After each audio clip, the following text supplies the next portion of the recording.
Ahora veamos cómo se regula el cortisol. El cortisol y las hormonas sexuales se regulan por el sistema hipotálamo-hipófisis. En el hipotálamo, las células hipotalámicas se secretan una hormona. ¿Cuál es esa hormona que regula la producción de ACTH en el hipófisis? La hormona liberadora de corticotropina o hormona liberadora de ACTH. Esa hormona que sintetiza en el hipotálamo. El hipotálamo es un tejido nervioso, ¿no? Secretan hormonas. Ese gráfico ahí es una célula, una neurona, ¿no? Tiene su sinapsis. Entonces va a secretar en la sinapsis, ¿no? La hormona liberadora de corticotropina, va a entrar a circulación y a través de la circulación porta que une el hipotálamo con la hipófisis, llega aquí esta hormona liberadora, la CRF, hormona liberadora de corticotropina, y va a aumentar la producción de ACTH a nivel de la hipófisis. A su vez, esta ACTH producida por la hipófisis va a actuar sobre la corteza subcoronal para producir cortisol y hormonas sexuales. Pero ¿qué pasa cuando la cantidad de cortisol se incrementa? Ya es demasiado. Ya no se debe seguir produciendo más cortisol, porque si no, me voy a ir a otro extremo. Me voy a ir al extremo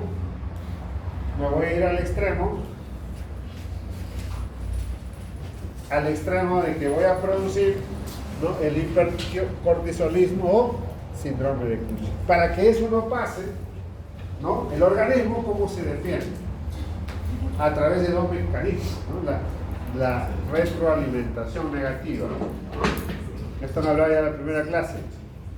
No han venido, ¿no? La retroalimentación negativa o inhibición. ¿Qué pasa? Mucho cortisol, entonces eso va a inhibir. El mismo cortisol inhibe a la hipófisis para ya no producir más ACTH. Inhibe al hipotálamo para ya no producir más hormona liberadora de corticotropina.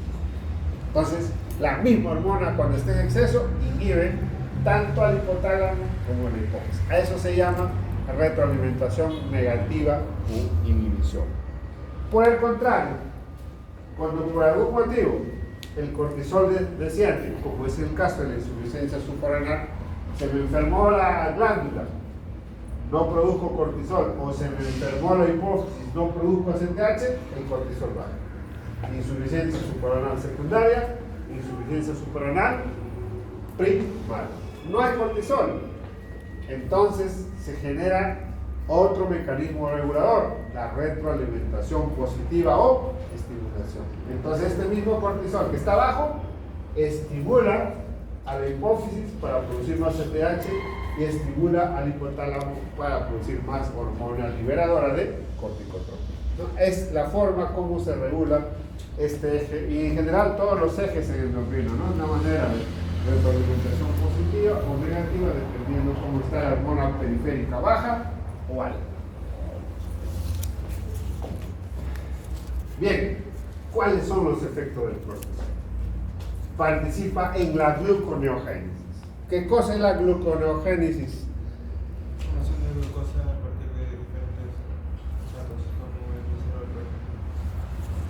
el Glicerol. ¿Que no sé qué? O sea, puede ser también los aminoácidos.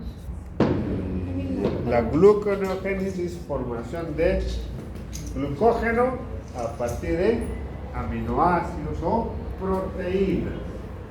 Normalmente el glucógeno se sintetiza a partir de la glucosa. ¿Qué glucosa? La glucosa que ingerimos en los alimentos. Desayuno, almuerzo y cena. En el día estamos aportando a través de la vía oral alimentos que nos van a terminar en glucosa. Esa glucosa durante el día a nivel hepático se deposita como glucógeno. Entonces, ¿el glucógeno para qué sirve? Como un depósito, como una reserva cuando nosotros no ingeramos alimentos. Y eso va a pasar durante la noche y la madrugada. Desayunamos, almorzamos y cenamos, algunos no cenan, y estamos por lo menos 12 horas de ayuno de noche. No comemos porque estamos durmiendo. Por lo tanto, si no hubiese glucógeno, haríamos hipoglicemia. Pero ese glucógeno almacenado durante el día nos permite, ¿no?, sobrevivir durante la noche. Pero ¿qué va a pasar en algunos pacientes que no se puede formar glucógeno a partir de glucosa? Lo normal es que la principal vía metabólica del glucógeno es la glucosa.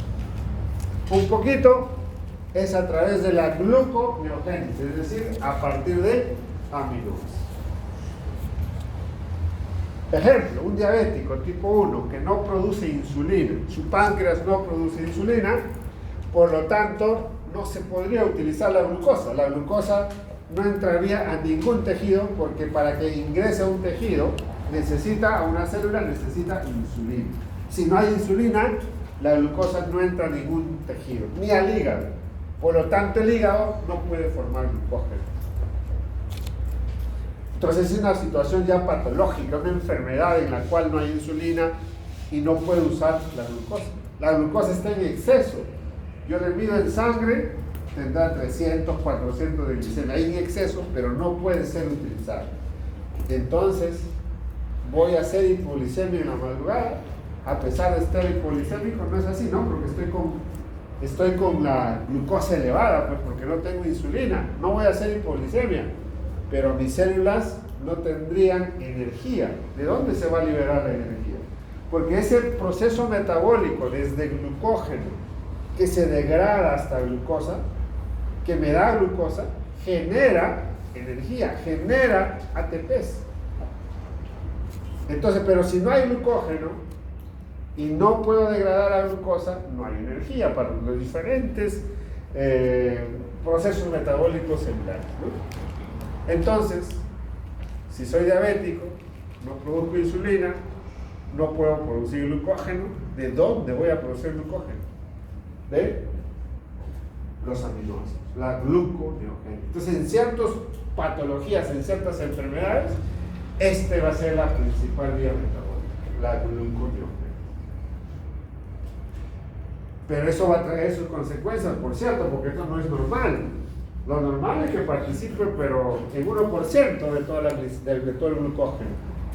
La vía metabólica normal es que forme glucógeno a partir de la glucosa en los alimentos. Entonces, cuando hace gluconeogénesis, forma glucógeno, sí, eso nos permite dar la energía al organismo, pero para que forme este glucógeno a partir de proteína va a destruir proteína. Y ese lo otro, va a movilizar proteína, va a producir proteólisis, va a haber pérdida de masa muscular. Ya solo las proteínas ya no son suficientes para poder la energía, entonces puede también movilizar las grasas, ¿no? Lipólisis. Las grasas también nos dan energía a través de la beta-oxidación de los ácidos grasos. Dan energía, dan ATP también. Pero ¿cuáles son las consecuencias de ese proceso que existe normalmente? Sí, fisiológicamente hay lipólisis, hay beta-oxidación para obtener energía. Pero cuando ese se vuelve el principal mecanismo, ¿no?, genera consecuencias graves. ¿Cuál es esa consecuencia de producir lipólisis y producir beta-oxidación de ácidos grasos? Los productos finales son los cuerpos cetónicos, ¿no? Y esos cuerpos cetónicos me van a producir acidosis metabólica y me pueden llevar a la muerte. ¿Hasta aquí alguna pregunta? Bien, sigamos avanzando. Bien, el cortisol y las hormonas sexuales se regulan por la ACTH del cuerpo. ¿Y cómo se regulan las testosterona? El sistema renina-angiotensina. ¿Quién estimula la secreción de renina o quién la produce primero? Las células están cerca al glomérulo, las células juxtaglomérulares van a producir renina. ¿Y cómo se estimula esta renina? ¿Cómo se estimulan estas células juxtaglomérulares para producir renina? Se van a estimular por la baja de presión. Todo descenso de la presión estimula la secreción de renina. Baja el sodio, hiponatremia, estimula la secreción de renina. Hipovolemia, lo mismo. O aumento del tono simpático. Ustedes que acaban de ser cardiovasculares, los mecanismos que controlan la presión arterial, que regulan la presión arterial, hay mecanismos inmediatos que duran segundos y mecanismos tardíos. ¿Cuál es el mecanismo inmediato? Cuando me baja la presión, por algún motivo. ¿Ah? ¿Quién actúa primero? ¿Cuál es el mecanismo que va a tratar de elevar la presión? Para no morirme de hipotensión. ¿Cuál? Inmediatamente. ¿Ya han dado examen todavía de cardio? ¿Ya han dado? Todavía. Pregunta de examen. Si no han dado todavía. Los vasoreceptores, ¿no? Que son los intermediarios del sistema autonómico, el sistema nervioso autonómico. Es el principal regulador cuando la presión arterial cae. Inmediata, en segundos, baja la presión, inmediatamente actúa ¿cuál? ¿Simpático o parasimpático? Simpático. ¿Por qué? Porque produce vasoconstricción a nivel de todos los vasos de la piel, de los músculos esqueléticos, de toda la víscera. Entonces, vasoconstricción generalizada. Levantan la presión arterial. Es un mecanismo inmediato. A eso se llama pues incremento del tono simpático. Mire, ese incremento inmediato del tono simpático va a estimular la secreción de renina. Entonces, el mecanismo de la regulación de la presión arterial también es este sistema, renina, angiotensina, aldosterona. Pero este es un mecanismo tardío, ¿no? Va a actuar en minutos, en horas, no es inmediato, va a demorar. Por eso es que ese aumento del tono simpático va a ser un estímulo para la secreción de renina. La renina actúa después, o si quiero el sistema renina, angiotensina, aldosterona. Entonces produzco renina, esa renina es secretada a la sangre y no actúa al mismo tiempo. Por eso es una acción endocrina, ¿no? Una acción endocrina es cuando una sustancia, una glándula, una célula produce la hormona y esta hormona no actúa a nivel local, sino actúa a nivel distante de donde se produce. Ese es el efecto endocrino. Pero también tenemos el efecto paracrino. Una célula, una glándula produce la hormona y actúa en las células vecinas, locales, actúa local. Cuando actúa una hormona localmente, ese es el efecto paracrino. Y cuando la hormona actúa en la misma célula que produce, o sea, la célula produce esa hormona y esa hormona actúa en la misma célula. Ese es el efecto autocrino.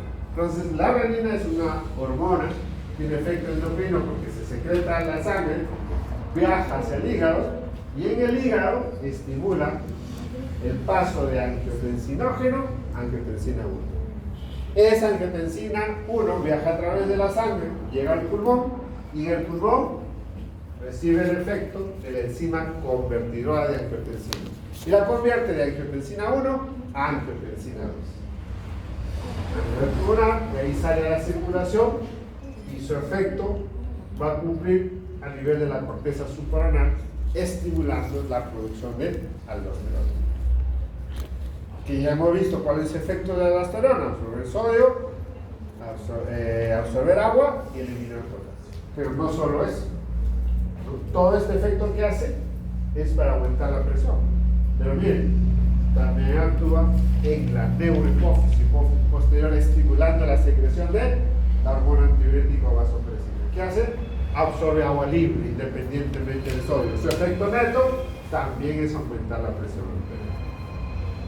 Pero tiene un tercer efecto, la angiotensina 2.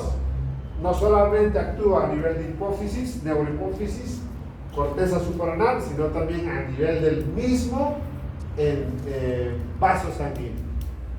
A nivel del endotelio, el vaso sanguíneo, ¿qué va a producir? Vasoconstricción, que finalmente también tiene el efecto final de aumentar la presión arterial. O sea, por tres mecanismos, la angiotensina 2, a través de la aldosterona, a través de la vasoconstricción, incremento de ADH, aumenta la presión arterial.